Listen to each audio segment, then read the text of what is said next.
Hello and welcome to The Right Idea, where we discuss the people, policy, and politics that drive Texas. I'm your host, Brian Phillips. I'm the Chief Communications Officer at the Texas Public Policy Foundation. And with me today is not my normal right-hand man, our Chief Research Officer, Derek Cohen. He is indisposed, but we have a fantastic replacement here for him today. Andrew Brown is TPPF's Vice President of Policy here at TPPF. So welcome to the show. You've been on the show a couple times. And congratulations on the co-host upgrade today. Yes, absolutely. Well, if you do really well, they always say you got somebody looking over your shoulder, so if you do really well, maybe you'll replace Derek's on notice. Replace Derek. But as we always like to do a little hot take at the very top, just talk about whatever's going on in the world. And so, the big controversy that's going on, everybody's watching the WNBA now with Caitlin Clark. There was the hip check, the shove from one of the players in the league. Hot take, was that a dirty play or just welcome to the league, Rook? It was a dirty play, but I think it's one of those things you've got to expect when you're a talent at the level of Caitlin Clark. You look at, Michael Jordan, Shaq, a lot of these teams couldn't handle putting Caitlin Clark in with Michael Jordan, Shaq, Kobe. These kind of game changer talents for the league. A lot of teams just went to, we're going to make it as hard as possible for them to do what they do. We're going to rough them up a little bit. And I think some of that's coming into play with Caitlin Clark, but at the same time, there's a difference between a hard foul and just something that's blatantly trying to hurt the player or knock them off their feet. And to further the analogy, Michael Jordan lost to the Pistons year after year after year after year, and then went back, beefed up and actually, and then took the fight to them. So maybe we'll see some of that out of Caitlin Clark. That'd be awesome. All right. So hot take there. If you want other WNBA hot takes, Andrew's going to start a new podcast. No, we'll see what happens there. But I do like to do shameless plugs for our various products at TPPF and our events. I always like to talk about our best newsletter, which is the one we do every Thursday that comes out. It's a weekly kind of collaboration of everything we're doing at TPPF and all of our various hot takes on all the issues that are going on in the world. It's exclusive content there. I write a piece for it every single day, every single week at the top. And then we always have something fun, Texas related kind of at the end. So check that out at texaspolicy.com/thepost. Okay, let's jump into exactly why we're here. And we are thrilled. We are very excited for the first time on the show, I think maybe the first time on any podcast that we've had, or we did the layout last year on your controversial SB4 or HB4 that we'll get to right off the top. But of course, the Representative David Spiller represents HD 68. He's on Appropriations Committee, State Affairs Committee, so he's right there at the top in some of the biggest issues of the day and jumping in on border security and all kinds of things. One thing I did want to mention is that I'm sure Representative Spiller, that in addition to, outside of being a husband, a father, and a grandfather, probably the thing you're most proud of is being a University of Texas grad. Well, that is true. It's been a long time ago, but that is true, and certainly I keep up with University of Texas and sports and everything. University of Texas. So you graduated in 1983, which is which is the very famous year that we won the College World Series. The Texas Longhorns won the College World Series. So, what is Roger Clemens really like? Because I know it was probably a small school back then. Well, it was. I honestly didn't get to meet him then, so I couldn't really tell you, but I do like him. Seems like a great guy. So, he definitely is a good ambassador of the team, and basically paid for all the investments at the stadium and all of that. So anyway, all right. So, and Andrew's a big Kentucky fan, so we'll let you talk about Kentucky basketball and all their various changes. It's coming. Maybe later in the show. The Batcats though are rolling in the Super Regionals. That's right. Okay. All right. Well, let's jump into discussion. There's a lot of issues. Representative Spiller, you're in the middle of a lot of these big ones. You are a lawyer by trade. You own a law business, and so I'm really interested to get your hot takes on the Trump verdict last week. Obviously, that's what's the number one thing on everybody's mind outside of border security. But anything from the verdict itself to the political fallout that we may see there. Just what was your initial reaction? I mean, I think a lot of us were like, this, they didn't do all this to not convict him. So I think a lot of us weren't surprised, but yet there was still kind of a shock when it happened. Right. No, I think it's outrageous, if I had to use one word to describe it. Mm-hmm. And from an attorney, that tries cases, I try a lot of cases. I've got a jury trial next month on a case. I've got contested cases. So I'm in the courtroom a bunch.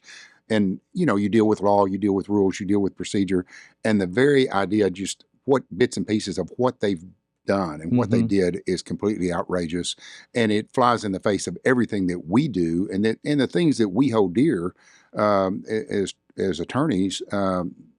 As far as those rules and those procedures, to just throw that out the window and throw due process out. Our constitutional laws provide protections to citizens, and you shouldn't lose those protections just because you happen to be the former president of the United States. And we can go on and on about all the violations and all the things that they did, but it's just a complete travesty. And hopefully, we don't know what the sentencing is going to be. That's a whole nother rodeo. And, in Texas, unless the sentence is up to a certain amount, you have the right to suspend that sentence while your case is on appeal. Right. New York's got some wonky laws and procedures, for lack of a better term. Very different. So who knows? And the very idea that a jury, the whole thing is, can the jurors follow the law in the case? And in Texas, when you have a jury charge, that's written word for word, meticulously done, and jurors usually get each and every one now gets a copy. They take it back in the jury room so they can see what the law is. Yeah. The very idea that you're going to hide the ball and not even provide them with the opportunity to know what the law is, they have to come back in and say, now, what was that again? Yeah. It gets away from the law and the protections that are in place. And the requirement that the state has to prove each and every element of the offense beyond a reasonable doubt. Now, you kind of alluded to that. I was going to ask you what you thought of all of the various egregious decisions and things that were made. What do you think was the most? But maybe it's the sort of the, hey, jury, choose your own adventure sort of at the end there, where it was like, just to decide on your own what you think he did, and then let us know if you think he's guilty. And by the way, in some aspect of that, jurors, you don't have to be completely unanimous in order to come up with a verdict of guilty. And that's just completely flies in the face of federal law, even New York state law, as wonky as their law is. That flies in the face of all that. So there's so much reversible error. There's no way that this stands up. And they know that, but that's not why they did it. They did it for the purposes to affect the election. Yeah, no, Andrew, I want to bring you in here because you're also a lawyer too, recovering lawyer as well.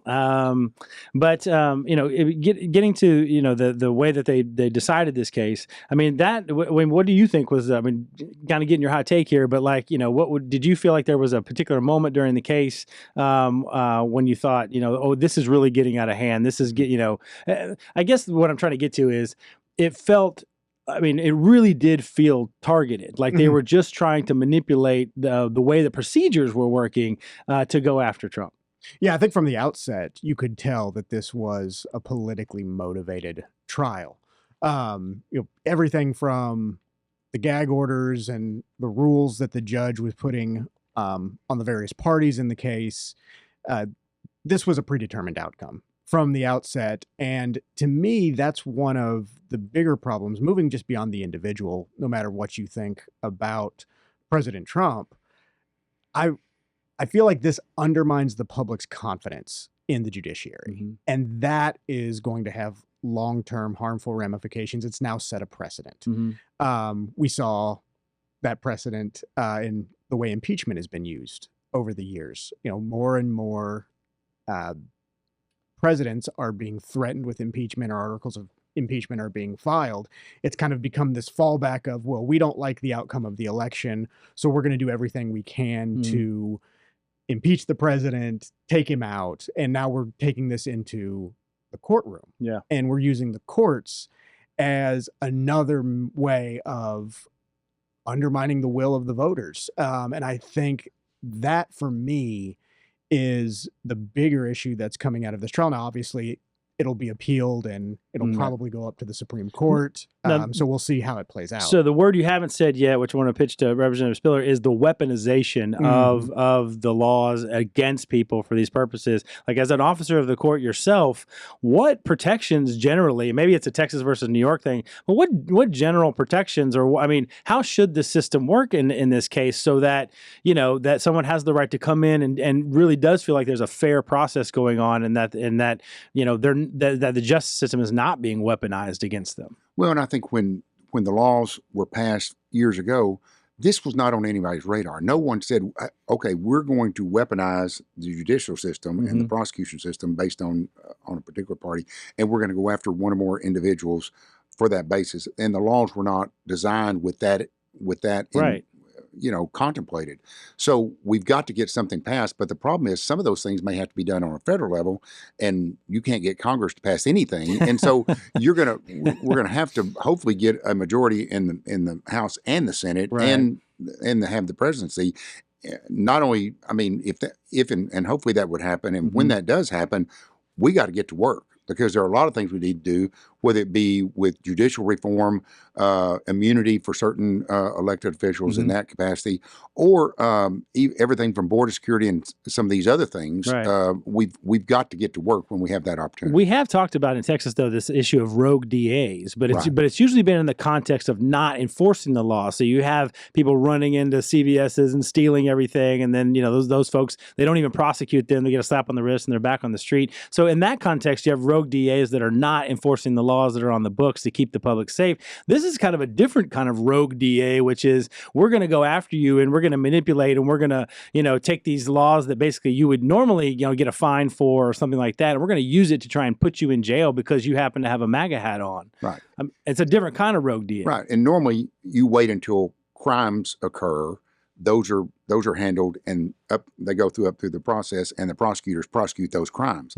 We've now through this process, and what they've demonstrated is that we identify a defendant that we don't like and we want to take out, and we search and see if we can find some way to prosecute them and be as creative as we can. And obviously, they've, for lack of a better term, they bastardized some of the process to be able to get to that point, and no one can, with a straight face, can explain to you exactly what he was convicted of. And exactly. Yeah, I mean, it's like crazy. Again, choose your own adventure towards the end. Well, we have to talk about the politics of this. New ABC poll shows that 50% of the people think it was the correct decision. 49% say it was not a correct decision. So you have it literally split down the middle. The big question everybody's asking is, does this help or hurt Donald Trump? I've got some things I'm going to talk about kind of at the end of the show and are what to watch for. But that's really the next question is, folks on the right are saying, oh, well, this guarantees that Trump's going to going to win the election. Other people are saying, well, this, people kind of made up their minds on this.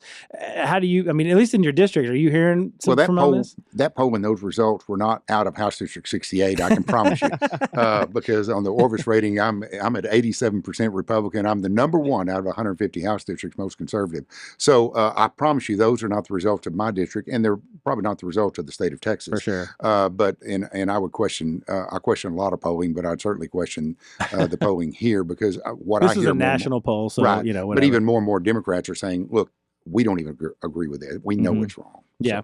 All right. Well, I want to get to just this is the right idea. So we talk about policy, not just politics here. And so I want to get to, big story yesterday. The president makes this big announcement, although the press conference was a disaster if anybody actually watched it. But big announcement. Another disaster press conference from Biden? What? The puppeteer, whoever was the puppeteer yesterday needs to get fired. So Biden puts out an executive order, which is, now he's serious about border security. Won't go into too much detail on the executive order, but obviously this is something that's near and dear to your heart. You were the shepherd of HB4, SB4 last year, which is, of course, one of the bills that passed that is so controversial, but is actually very crucial to law enforcement doing their jobs at the border. So we can talk about a little bit of that, but wanted to get your hot take on Biden yesterday, making the case that he's now going to, change the asylum rules to counter all of the folks that are coming here illegal. What's your take? If I understand everything, the different components of what he announced of what he's going to do, and I've not read the executive order, but it's just it really makes no sense whatsoever, and it's ridiculous for him to now say, now we're going to get busy, and we're going to get busy and do these things because Congress wouldn't act. Well, you don't need Congress. There are things that Congress can do to immigration reform, but that has absolutely nothing to do with securing the border, right? And what he could have done since day one. Instead, what he did, President Biden, on day one, was repeatedly and initially repeal all those things that the Trump administration had done and laws that had been in place, and instructed them not to enforce current laws. Right. that have been on the books for decades as far as enforcement and how we do parole through that process and asylum and so forth. And so all of those things, are completely still being misused and ignored. Right. And the idea that now all of a sudden we're going to have to do this is purely political, because he knows that even among Democrats that this is a bad issue for him. Mm-hmm. Now, we know why he's doing it, but we know that he has to at least make an effort to appear to be doing everything that he can to secure the border. Well, he could easily, with the stroke of a pen, secure our border in the manner in which it was secured on day one when he took office on the last day of President Trump's administration. So he and the other thing, after standing up and defending this bill and standing on the House floor and basically being called a racist and everything about this is racist, I'm going, okay, well, number one, it's not. HB4 it was not racist, is not racist, doesn't have anything to do with race. It has to do with whether you entered the country illegally at a place other than an lawful port of entry. But why is it okay for the Democrat president to do this? And now that's completely fine, but it's racist when we try to do the same thing and enforce federal law that's been on the books for decades. So there's honestly, so much wrong. We talked a lot about it. I hope your ears are burning, because we talked a lot about SB4 and HB4 on this show quite a bit. And one of the things I think that I got from our feedback from folks that listen, that consume our products, was they couldn't believe that it wasn't the law already. That there wasn't already a law like this that allowed local law enforcement and whatnot to enforce the law. That and that number one, this shouldn't even be controversial. Number two, they were shocked that it wasn't law already. Yep. Great points. Yeah. Andrew, we were talking about. I think we put out a statement yesterday. It said, this wasn't about this was about securing headlines, not securing the border, right? And that in fact, what it does is it actually codifies the border crisis, right? Because one of the provisions in there, to get into the weeds a little bit, is that over a rolling 7-day period, the president would shut down the quote unquote shut down the border, which it doesn't do, but it would shut down the border if there's an average of 2,500 illegals a day coming over a 7-day average. Well, that means 10,000 the first day, 10,000 the second day, 10,000 the third day, 10,000. You can go. You have 60, 70,000 people coming in over a 7-day period, but it's only on the 7th day when it averages over 2,500 that you can then say, okay, we're going to shut down the border. So this doesn't stop illegal entry, much less secure the border at all. No, not at all. And one of the big problems that this executive order doesn't deal with is the gotaways, the folks who cross the border, again, outside of a lawful port of entry and evade capture from Border Patrol and make their way into the interior. This has nothing to do with that. And that's why SB4, I think, is so important, because that's a tool that Texas law enforcement can use to address that problem. And to me, that's the bigger problem, are those folks who can evade apprehension by Border Patrol and make their way into the state undetected. And so this is really a shiny object. The executive order is to distract from poll numbers that are tanking for the president and an issue that's a massive problem for him in November. It's the appearance of action without any real action. We've talked a lot about SB4, but even SB4, the prospects for that are still limbo, right? Because there's a legal challenge against SB4 that the ACLU or whoever has initiated this. So even though it's passed, it's been signed by the government, and I don't even know where we are in terms of of enforcing it, right? And actually, but where are we in terms of? I'm sure you're following kind of the legal, path for SB4. Is this going to go to the Supreme Court eventually? Well, I think it will eventually, but right now it's in the Fifth Circuit. I was at the hearing at the Fifth Circuit a couple of months ago on the temporary enforcement of SB4. I won't get into all the other procedural stuff and appellate stuff. We will have a lot of legal nerds that watch the show. Yeah, so, well, even those guys can get lost in some of what happened on this case. That's right, because the flip-flopping and all of that. Yeah, it was really... Anyway, it was heard in front of a 3-judge panel, one of which was the Chief Justice of the Fifth Circuit. So we're anticipating a ruling. I think it'll be a 2-1 ruling, one way or the other.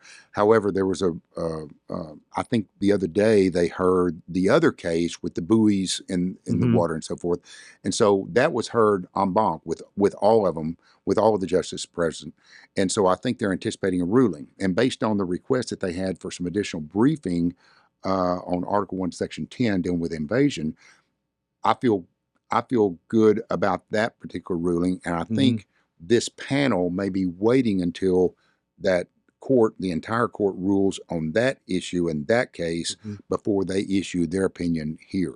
So I'm optimistic, and I've said all along that I believe SB 4 is absolutely constitutional. Certainly I is. believe that'll hold true. And those that say, well, clearly it's a violation of law. Well, I would say, those folks actually need to read the Arizona case. They need to read what it says, not what they think it says, but what it actually says. And there's a pathway for us to do exactly what we did with SB 4. Now, if the case does go to the Supreme Court, are you going to skip that trip because nobody wants to go to D.C.? Or No, I'm gonna make that trip. I'm gonna make that trip. So you'll sacrifice for the rest of us. Right, Okay. right, Well, we right. will wish you a quick return back Thank to you. Texas. So then, looking forward on this, that's just one issue around border security, and there was a lot that was done last year. Some of the stuff the Democrats kind of watered down, some of the stuff they stopped.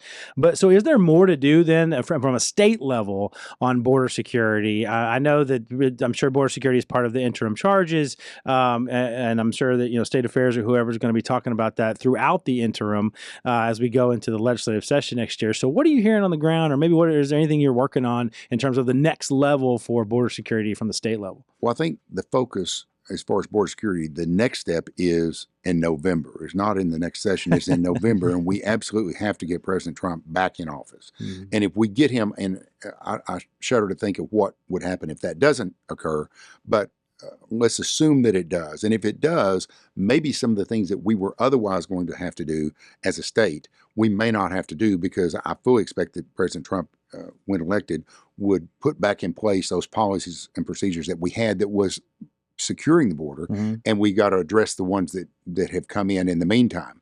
So a lot of it depends on what happens in November, but I think obviously we're still going to have to deal with some funding issues. And I will say this, hopefully when we have a majority in Congress in both chambers, that the first thing we can do is pay back Texas and all the taxpayers of Texas for all the money that we've had to pay to do the federal government's job. Absolutely. So I'm looking forward to that opportunity. But certainly there's some other things. I know that Chairman Guillen had a bill dealing with kind of like what was HB 20 with the Border Protection Unit that failed, but there were some other things there. It's probably, we need to operate in the most efficient manner that we can with law enforcement in whatever form that looks like going forward, and probably having DPS, who they do a great job, fantastic job, and sacrifice and work to protect us. That's not necessarily what they were trained for, and how they were what the best use of those training and that training and skills and so forth of that manpower.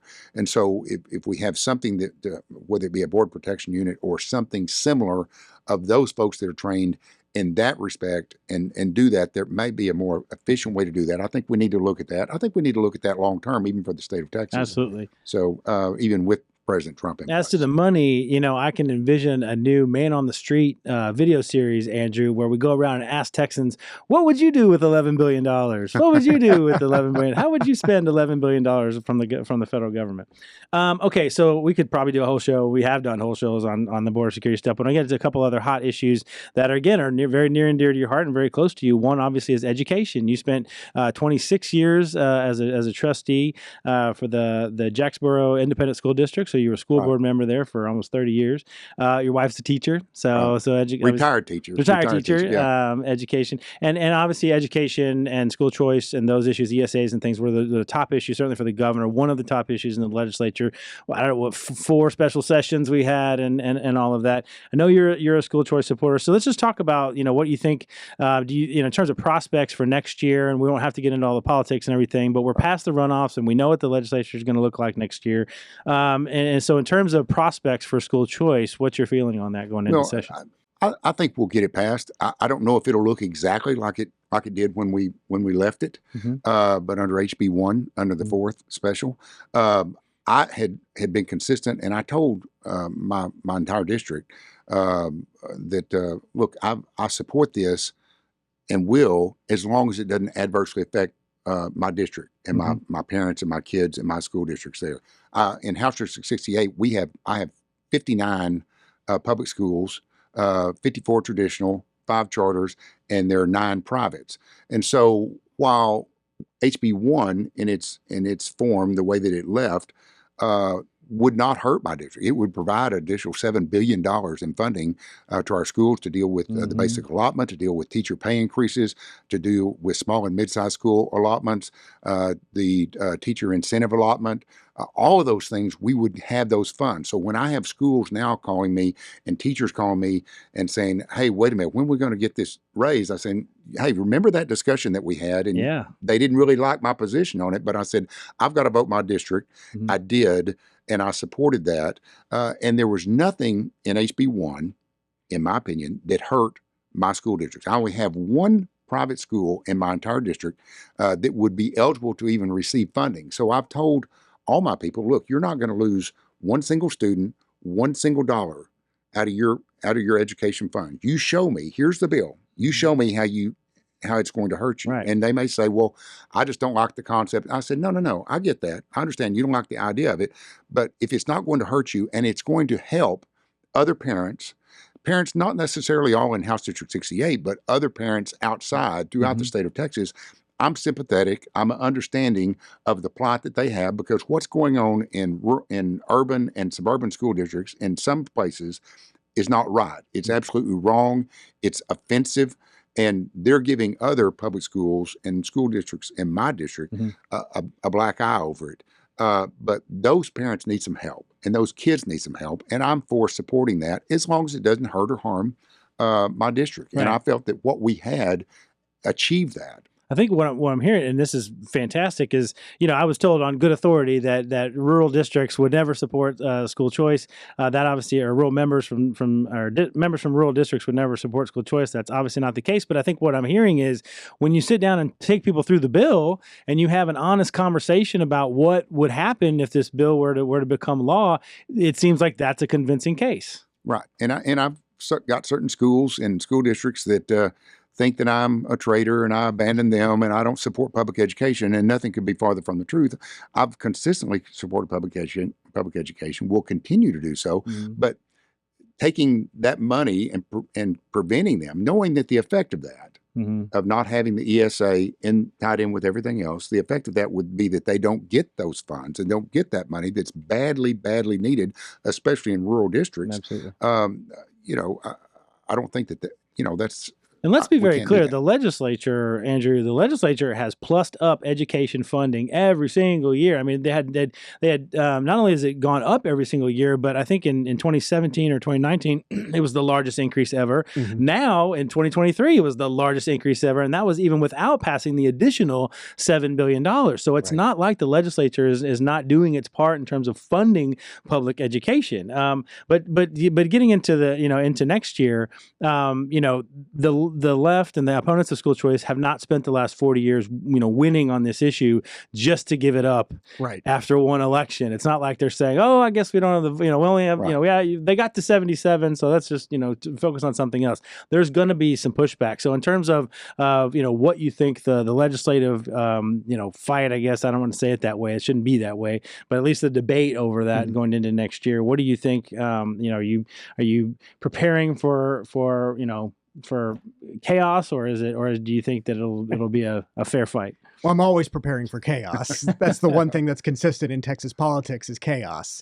The numbers look good. I am more optimistic going into the 89th session than I was going into the 88th session, just because of where the votes are. The question is how it plays out procedurally. As you said, the left and the opponents of school choice are not going to go quietly. They're not going to give up without a fight. I think the special session was a perfect example of that. They willingly gave up $7 billion for public schools just to stop parents from having the right to direct their students' education. This is a philosophical fight at this point. It's not about the nuts and bolts. The bill that would have brought ESAs to Texas last session really was well balanced, as Representative Spiller pointed out. And so this is really coming down to the philosophy. Now, the members that we have coming in, the members who are already part and will be returning to the legislature, like I said, it looks like the votes are there. That doesn't mean the bill itself is just going to sail through without a fight. And so, and to Rev Spiller's point, the devil will be in the details Absolutely. ultimately. A couple other quick issues I want to hit. Again, you represent a rural district, and there's a real issue about foreign influence coming in and buying up land in places like Texas and in rural areas or next to military establishments or areas infrastructure. That's a real issue. That's something that you've kind of reached out on, and that I guess you wrote a bill last year, right? Yeah, you wrote I bill. had two bills, Two but bills. the primary one dealing with foreign ownership of land. And when I talk about foreign ownership, I'm thinking about those countries that are documented even at the national level based on the National Risk Assessment analysis, the 4 countries in the world that pose a threat to us, China, Russia, North Korea, and Iran. And so it would prohibit that. And frankly, it's HB 4006 in the regular session last time. I thought it was the best bill that we had out there. There's no disrespect to anyone else. The others had some good things, but some were convoluted. Some had words that would be detrimental to business. The others primarily dealt with ag property. Well, what happens if China buys some property and they said, okay, we're going to give up our ag use? Well, under those bills, you get no enforcement whatsoever. Yeah. Some of these other bills said, okay, well, what about it doesn't cover leasehold property? What if Russia comes in and says, okay, we're not going to buy the property, just give us a 99-year lease on it? Well, my bill dealt with all that, and my bill didn't have some punitive language that had like that a transaction is void. When you deal, and I own a title company, I deal with real estate, I deal with real estate litigation. I read it is the oldest title company in the state. It is the oldest right? family-owned title company in the state of Texas. Started back by my great-granddad in 1888. So but those type of words don't work well, because what if you're a lender, you just loaned several $1 million on a transaction, and a void transaction means, well, wait a minute, that means we put this money out, we don't get our money back. Right. And so my bill was crafted with the input of lenders, business, title companies, other interested stakeholders that said, look, we think that this is the right approach, and yet it was broad enough to cover anything and everything. And that's a way to consider the potential unintended consequences of trying to do the right thing, but then causing some problems over here. Well, and it's a tricky concept just to say we're going to ban it. Well, okay, well, how do you know if there's a company, say it's a LLC, how do you know if that's a foreign company or not? I mean, I deal a lot with that from the law practice and dealing with setting up entities and those type of things. The Secretary of State's office of the state of Texas doesn't have that information. Right. You don't know what's owned. And so it has to be a very carefully drafted bill so that we have the ability to do it, and the remedies set forth if we can identify what we think is appropriate. And so I'm going to be filing that bill again, and I'm optimistic we can get it through. But the larger issue here, and I want to back up for those who aren't steeped in what this issue is about. I mean, this isn't just. I mean, is it just that? Well, these are generally our enemies. I mean, China, Russia, Iran, North Korea definitely don't want them buying up large swaths of land here because of the nature of our relationship with them. But is there something deeper, or do we know that they're targeting in these areas for a particular reason? We have indication that is in fact what they're doing, that they're trying to do and setting up. And it's kind of like you go back to border security with all these documented terrorists and other people flooding across the border, not knowing the God away. We just know what we know. We don't know what we don't know. And the concern is that we're going to have a large scale event. And what I've said, it make 9/11 look like a bottle rocket fight. I mean, and I hate to say that, but that's coming. And we're facilitating that by the more that we let our enemies into our state, into our country, and we, as Texans, have to do what we can to protect Texas and therefore protect the country. And so, one of our experts, Ammon Blair, was just up in D.C. testifying on what he calls the weaponization of mass migration, that they're actually sending people over here intentionally because of the policy of the Biden administration and setting up infrastructure here. These these covert Chinese police stations and those kinds of things where they actually, enforce the silencing laws on their dissidents that are here in America. I mean, it's pretty scary stuff. All right, well, jumping to the one last issue, and then we're going to get to our 10-minute drill that we do at the end. We do a 10-minute drill at the end. I jump from issue to issue. As a co-host, you know that. I know this. Yes. I've been briefed on this. Briefed on all this. The last one is, and this would be probably a top 2 or 3 issue for TPPF, so I'm contractually obligated to ask.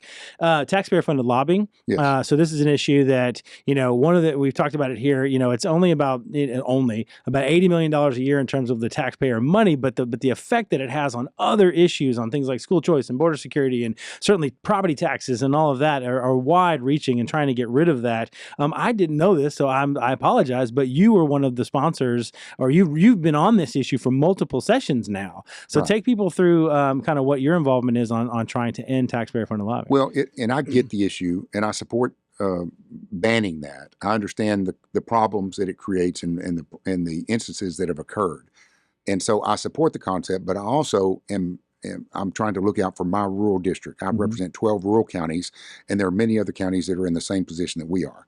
And so I filed a bill this past session.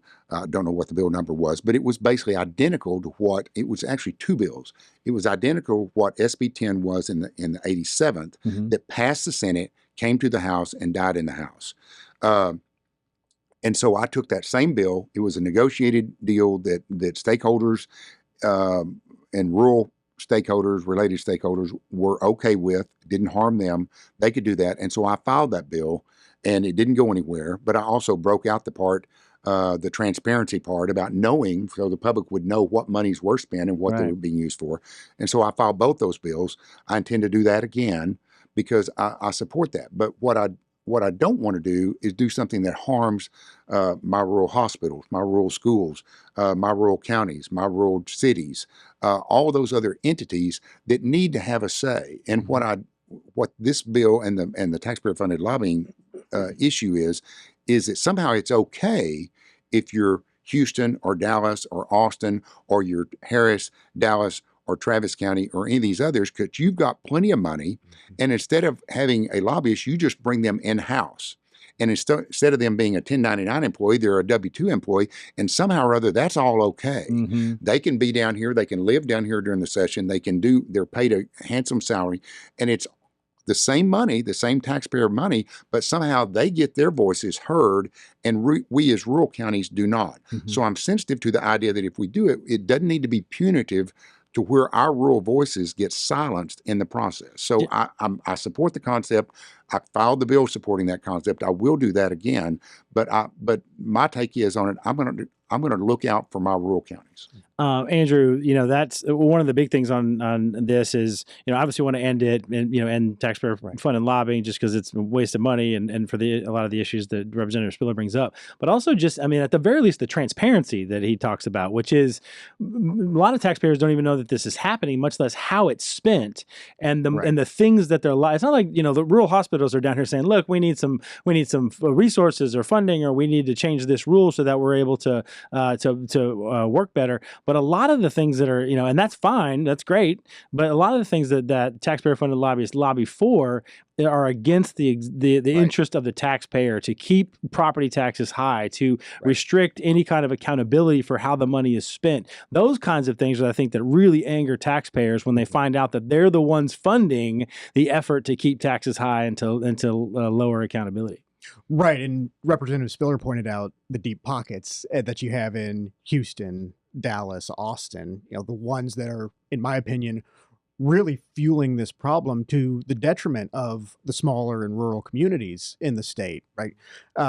You have, again, these bad actors who are coming in and advocating and spending millions upon millions of dollars to advocate against the interests of the taxpayer, and that has to get checked. But that also overwhelms the smaller communities that don't have those same resources, who have a hard time getting their voices heard around fixing potholes, improving infrastructure, doing what they've elected their local government officials to do on their behalf. And it's very similar in many ways to the school choice problem, where you have some of these larger school districts that are putting the woke ideologies and, the inappropriate sexual materials into their schools, where, this isn't happening in some of the smaller, more rural, more traditional communities.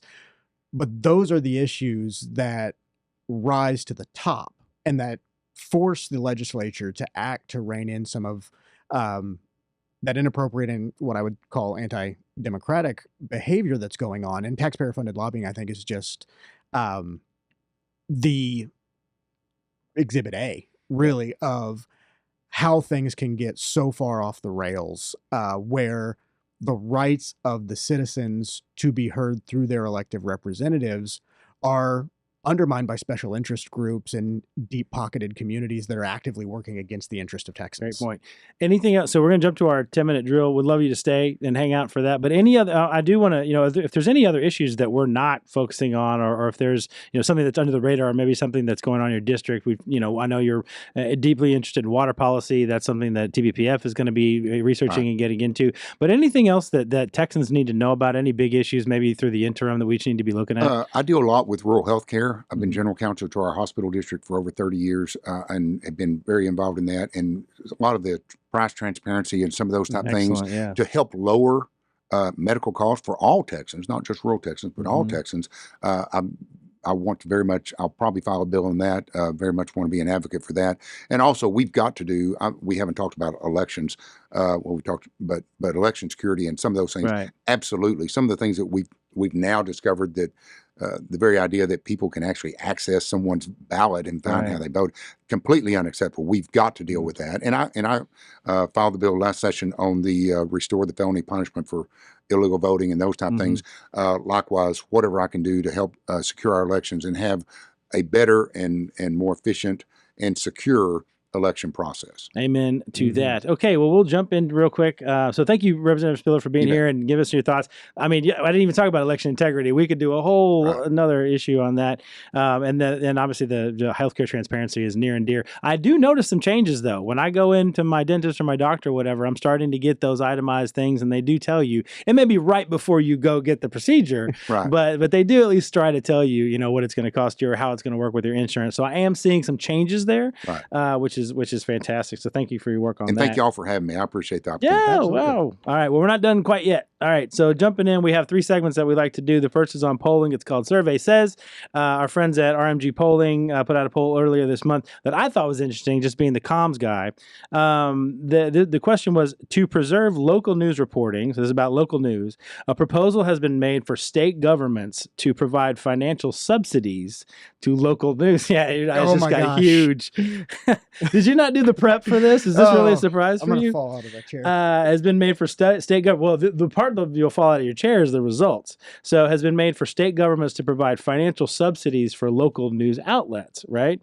45% favor this to only 37% that oppose it. So not a majority, but a plurality think that we should subsidize our state governments should subsidize local news so that they don't fail. I'm trying to be as friendly as possible to the folks who said they support this. And I can see a logic to it when you look at the major media companies buying up local newspapers and local TV outlets. Sure. So like you've got New York and LA that are essentially influencing the way your local news is reporting. And I get wanting to keep that out of our communities, having just the ideologues and the leftist media that's based in New York and LA taking control of local media. But anytime you get government subsidies into any field, you start perverting the incentives and you end up with a worse product. And so we're just going to have a bunch of little NPRs all over the place. So that actually gets into the second question, which I thought was an interesting flip, which was, what is the greater threat? Local news outlets shutting down or state governments deciding which local news outlets to support? Right, so essentially putting their thumb on the scale, and it came out that 65% said local or state governments deciding which local news to support. And so there is a concern there that yes, we state government. If on one hand they're saying by and large state governments could support local news to make sure that they're still around, there is a concern there that of course the state governments will decide, oh, these guys are good, but these guys are bad based on you're too conservative or you're too left wing or what have you. Is there going to be a spiller bill to no, there is not. I'm a big old no on that, and I'm going, why do we even care because the answer is still no. So yeah, exactly. In fairness, though, I mean, if we, as an advocacy organization or having done that and done political campaigns throughout my career, it really is going to the local paper and getting an article, placed there or an op-ed or something like that is much more effective at getting the attention of the state representative than it is going to the Dallas Morning News or the Austin. And so if we didn't have that avenue, I think we would lose something there. But I certainly did not believe that the state government or taxpayers really should be subsidizing that. So I thought that was interesting. Well, this entire apparatus, the studio, all of the comms products that you and your team put out for TPPF was really designed because we can't get a fair hearing in the traditional media, and you have to bring your message directly to the people, which thankfully we now have the ability through the internet, podcasts, social media, all of these different channels to where you can bypass the gatekeepers and actually get to the people. Real information, true information to the people directly. And that's certainly through social media and all those other things. All right. So our second segment is lies, damn lies, and statistics, where we talk about three of my favorite things. Some new research that's going on, and this we'll just keep it close to home. We're doing TPPF's doing published some research on local government debt, which this is shocking to me. But right now, according to our own James Quintero, in fiscal year 2023, local government debt. So of course, this is your cities and towns and such. This is not the state. Local government debt in total in Texas totaled $461 billion that local governments have borrowed that eventually the taxpayers will have to pay for. Again, another shocking statistic of that, it's the school districts that own about 40% of that debt, Andrew. And so this is one of the things that we're highlighting to demonstrate why it's so difficult to really see your property taxes go down, because property taxes, of course, and particularly with schools, is one of the ways in which we not just pay for the things that they're paying for now, but then service this tremendous amount of debt. Do you share James Quintero's concern that this is a looming bomb that could go off in Texas? Oh, absolutely. This is crushing the taxpayer. It's making Texas increasingly unaffordable for the average families. And that's something that in my work in family policy that I am deeply concerned about, is the number of Texas families who are saying we're delaying marriage, or we're delaying having children, or not having as many children as we want to have because it's too expensive to raise a family. We are making the Texas miracle, the American dream, the simple act of raising a family, a luxury good by the out of control borrowing and spending that's happening primarily at the local level. The legislature's done an incredible job reining in spending and passing budgets that for the last several sessions have met our conservative Texas budget threshold. The real problem right now is at the local level, and we saw that with in the aftermath of the latest property tax relief bill that the legislature passed.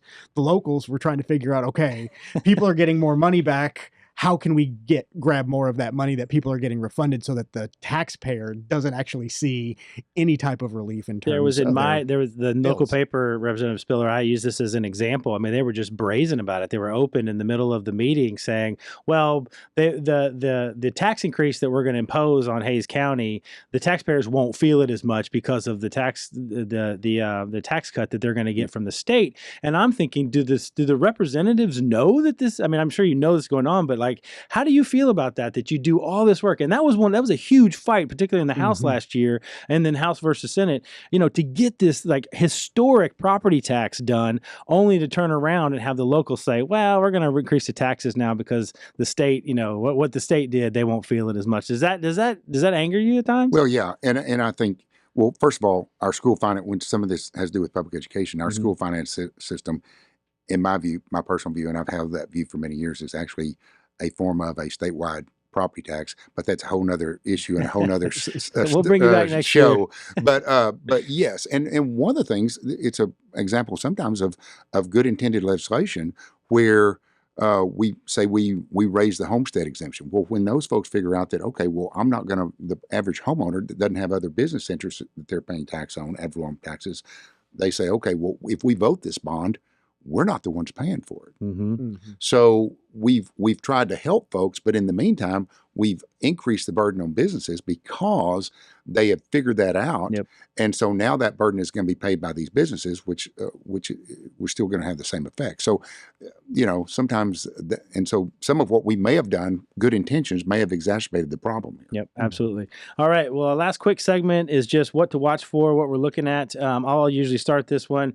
The thing I'm looking at is there is some evidence, and I've been looking at some poll numbers that have just been released where it does demonstrate, I'm looking at Trump and kind of what this conviction and kind of the process, the sentencing next month, later in the next month, I guess. And how that actually affects the election, because a lot of, on the right are saying, oh, this guarantees that Trump's going to win, Andrew. But there is some evidence that exists that's out there that a lot of people, who are on the side of Trump anyway, thought that it was a scam anyway, that it was a sham. And so there's not, it doesn't appear at least that there's a whole lot of people in the middle, I guess is not a good way to put it, but people who are actually influenced by this. Like, although this is certainly groundbreaking in a very negative way and kind of cataclysmic for a sitting for a former president and the current nominee to be attacked this way, it may not have the influence that people think that it's going to have, because people pretty much had already had their decisions made up about the case and about the motivations behind it prior to the conviction. And so that's what I'm going to be watching is to see, because Trump usually gets a bump when this happens. There's always some kind of 5 to even 10 double-digit bump, but then it kind of reverts to the mean for me. So that's one thing that I'm going to be looking at, is just kind of how this actually affects what we're seeing going into July and the conventions and all of that. How about you? What do you? Yeah, I don't think this moves any votes one way or the other. As you're fond of saying, Twitter's not real life, but based on my Twitter feed, and I'm sure you'll be shocked by this, people who like Trump think it's a sham. People who don't like Trump think it's the greatest verdict in the history of the criminal justice system. And people are solidified in their opinions at this point. And that's right. And there's 1% of the public that doesn't have an opinion on that one way or another. At least that's what we're trying to see. But anything else you're looking to watch for either this month or next month? Anything you want to clue our listeners into? Yeah, I mean, we're in deep research stage right now at the foundation. I oversee our policy department, and so we're putting out research on a daily basis, getting ready for the 89th legislature. We're highly interested in the makeup of the legislature come November. Like we said when we were talking about school choice, the numbers are looking good. We've got a lot of fresh faces coming in, and so it's difficult to predict sometimes which way the legislature's going to go and what priorities are going to move, but we are definitely watching the general election closely. Obviously, border security is top of mind for everyone, but I'm already thinking to January of 2025 and hoping for You're another. Masochistic. This is my burden. This is the plight that I live with. But hoping for another big conservative session. Representative Spiller, other than the Longhorns' entry into the SEC, right, and the domination that we will see there of Andrew's Wildcats, anything else? Anything coming up on your plate, political, legislative, or otherwise? No, I'm mainly on SB4, and I'm focused on that. I've got a thing. The Dallas City Council decided they want a resolution against it next week, so I'm sending them information. I've reached out to them, say, look, let's tap the brakes. It's not what you think it is, and so. I'm doing research. I'm not doing deep research like Andrew, but I'm doing research, and we're working on a lot of things. So obviously, let us know if we can help there. And Carol Mendelson's great. She's a good friend of the foundation, and has really alerted us to a lot of fiscal issues that are going on in Dallas. So hopefully, you get at least some friendly fire when you get in there. Hope so. Well, thank you so much, Representative Spiller, for doing this for us. We went a little bit long, but we had a lot to talk about. So we're going to end on a high note for sure. So thank you for being on. Thank you for having me. And as always, to all of our listeners, to everybody watching, we really, really thank you. Thank you for all your appreciate all the feedback that we get. If you have any ideas for guests that we want to have, or other issues and topics that we don't talk enough about, please let us know, and you know how to get a hold of us. So as always, thank you for listening. Thank you for watching. Do good and risk the consequences. We'll see you next time.